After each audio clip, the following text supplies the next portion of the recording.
കൊല്ലത്ത് മുഖ്യമന്ത്രിയുടെ വാർത്താ സമ്മേളനത്തിനിടെ നാടകീയ രംഗങ്ങൾ. CPM അനുകൂല മാധ്യമങ്ങളുടെ ചോദ്യങ്ങൾക്ക് മാത്രം മറുപടി നൽകി മുഖ്യമന്ത്രി വാർത്താ സമ്മേളനം അവസാനിപ്പിച്ചത് മറ്റ് മാധ്യമപ്രവർത്തകർ ചോദ്യം ചെയ്തു. തുടർന്ന് മുഖ്യമന്ത്രി തിരികെ ഇരിപ്പിടത്തിലെത്തിയെങ്കിലും ചോദ്യങ്ങൾക്ക് മറുപടി നൽകാൻ കൂട്ടാക്കിയില്ല. കൊല്ലത്തെ LDF സ്ഥാനാർത്ഥികളുടെ പ്രചരണത്തിന് മുന്നോടിയായിട്ടായിരുന്നു മുഖ്യമന്ത്രി പിണറായി വിജയന്റെ വാർത്താ സമ്മേളനം. അവസാനിപ്പിച്ചിറങ്ങവെയായിരുന്നു നാടകീയ രംഗങ്ങൾ. നമുക്ക് ഇവിടെ നിർത്താം.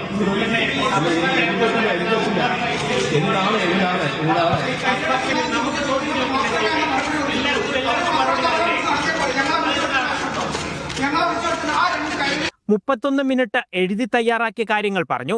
തുടർന്ന് പാർട്ടി അനുകൂല മാധ്യമ സ്ഥാപനങ്ങളിലെ 3 പേരുടെ ചോദ്യങ്ങൾക്ക് മാത്രം മറുപടി. ഇതോടെ മറ്റു മാധ്യമപ്രവർത്തകർ എതിർപ്പറിയിച്ചു.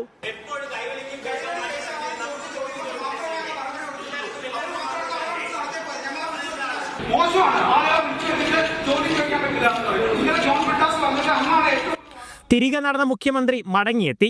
മാധ്യമപ്രവർത്തകർക്കെതിരെ ആരോപണം ഉന്നയിച്ച ശേഷം വീണ്ടും മടങ്ങി.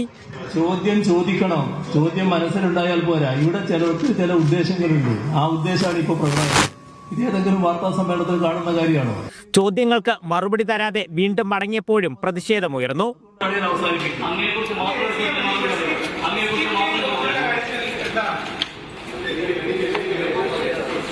SDPI വോട്ടുകൾ സ്വീകരിക്കുമെന്ന് CPM നേതാക്കൾ പറഞ്ഞത് സംബന്ധിച്ചായിരുന്നു മാധ്യമപ്രവർത്തകർ ചോദ്യങ്ങൾ ഉന്നയിച്ചത്.